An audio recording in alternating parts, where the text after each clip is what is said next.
So you want to know how to be a successful international student. Welcome to my channel. My name is Scarlett Lobo and I like to post videos about things that I have learned during this immigration process in the last 9 years of my life. If you like that type of content, please consider subscribing down below.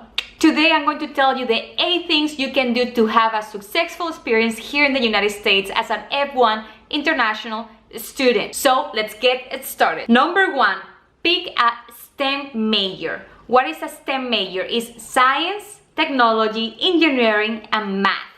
So why do you have to pick a major that is in this category? Because once you graduate, your OPT can be, instead of 12 months, 24 months, which double the chances of you finding that job that will sponsor you to get the work visa to stay here in the United States. Fingers crossed if you like it, right? If you are someone flexible who thinks, okay, I like this major, but I can do this that is very similar, then consider picking one of those majors in the list. I'm going to put the link down here on the description so you can find it. There is a code that the International Center puts in your I-20. That code is called CIP, which stands for Classification and Instructional Programs.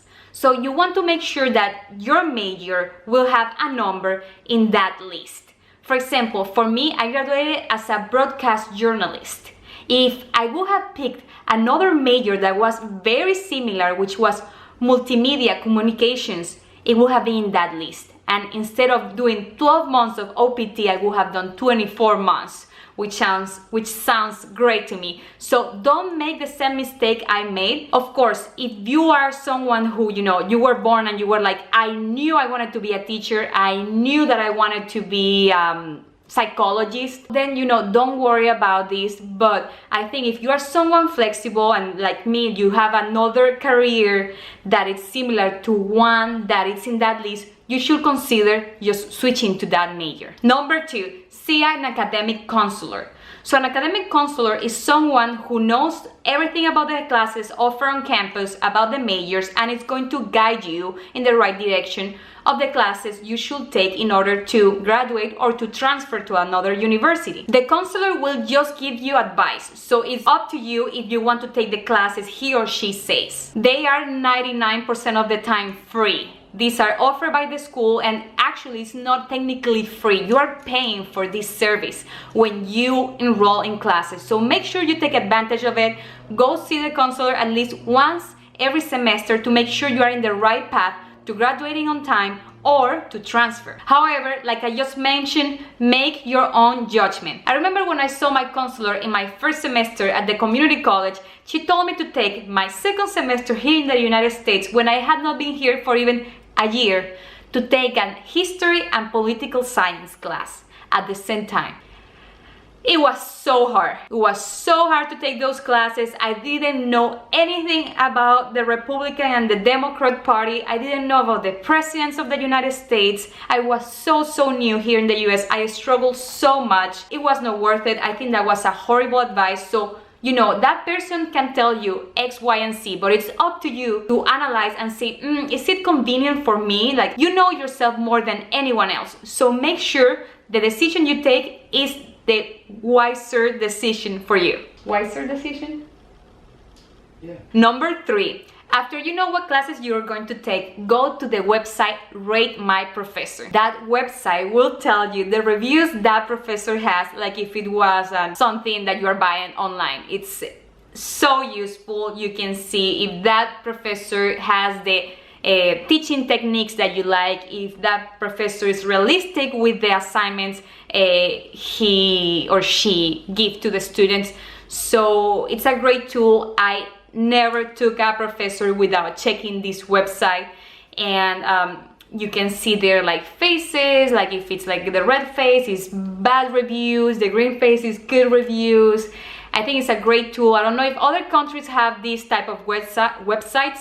If you're in another country and you have a website like this, please let me know in the comments below, but I think it's super useful and you can find a good fit for the professors you want to take, because sometimes there are multiple options. especially when you are taking the general education class. Number 4, get a driver license. Getting a driver license is way better than carrying your passport around. You don't want to go to the bar and lose a passport, which happened to one of my friends. It wasn't pretty. So go to the International Center or the Global Engagement Center, whatever is the center assigned for the international students, and ask them what papers you need to bring or what documents to the DMV, the driver vehicle, what? Department of Motor Vehicles.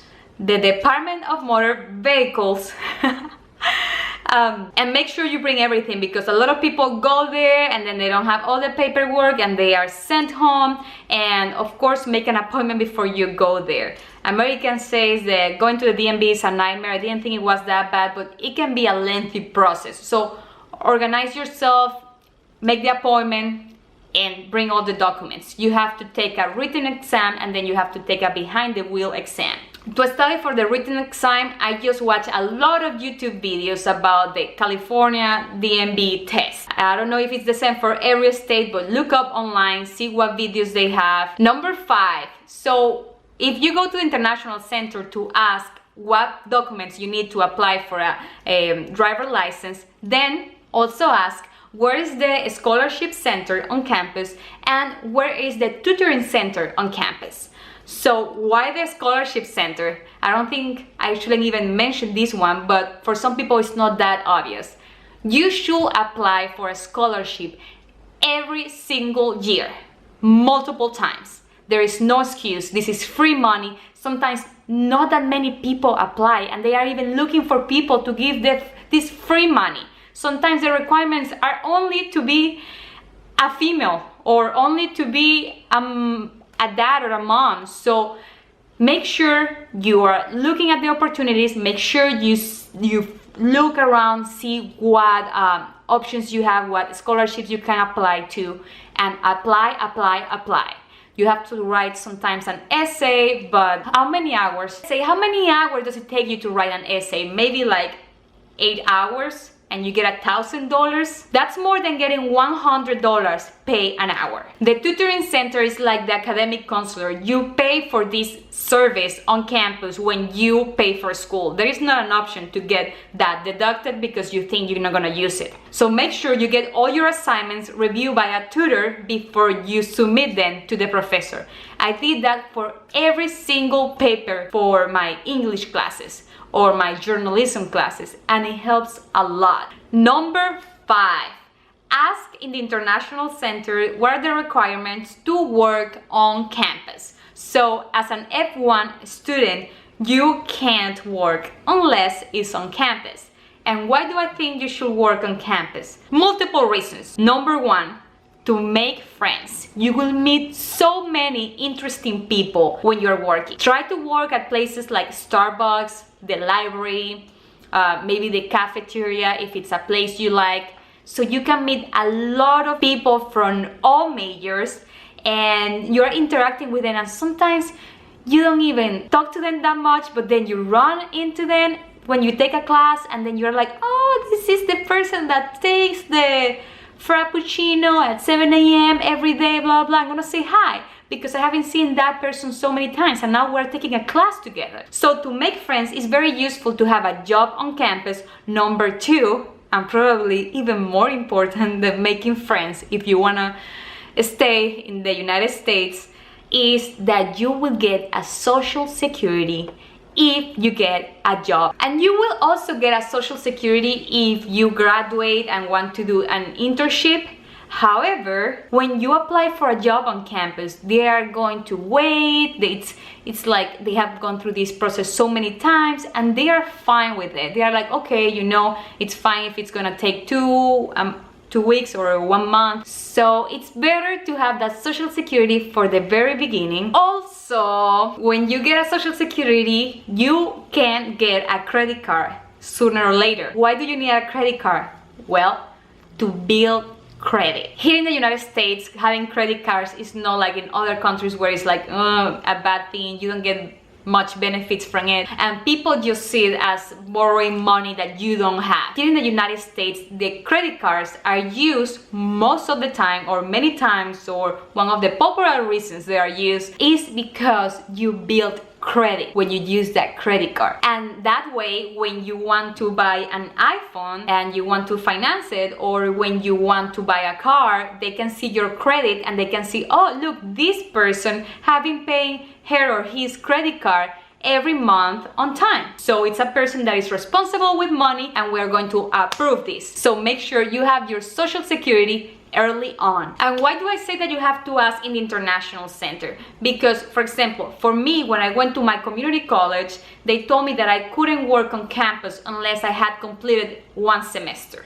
So after I completed that first semester, I was able to apply to work on campus, and I worked at the library, and it was a lot of fun. However, when I transferred to a state university, they didn't care. They let me work the very first semester. So it changes from one school to the other. Number 7. So imagine that you have had 2 amazing years in the United States. You have completed about 60 units. It's time to start looking for internships. Internships are extremely important. You shouldn't graduate without completing at least 2 internships. You have to find internships on time, apply before everyone else does, because they are very competitive. A lot of internships now are paid. And why is so important to get internships? Because you are getting experience while you are on campus.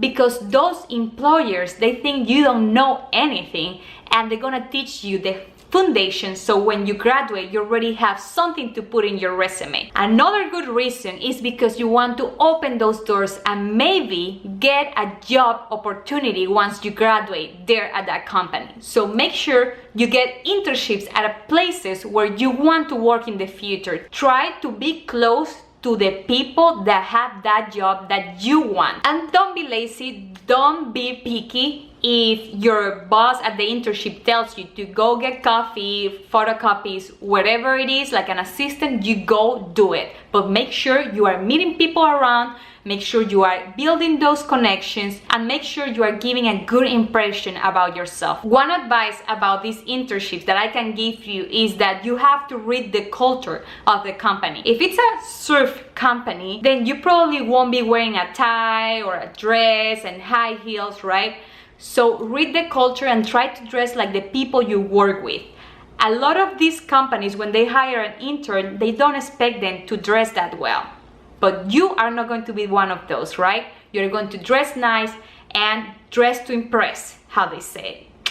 And number 8, make connections, do your research, don't waste time, talk to lawyers. A lot of lawyers are not that nice, don't worry about it.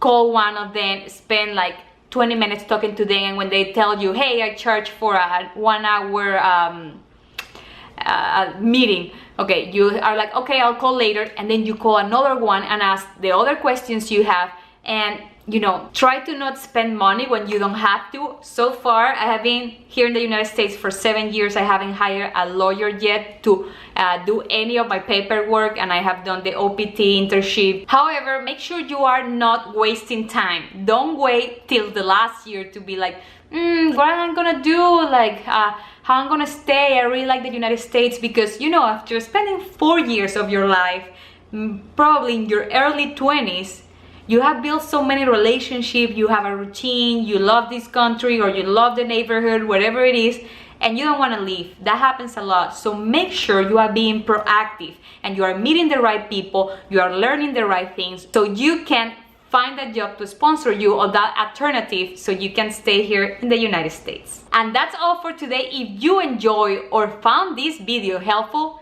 like, subscribe, and share.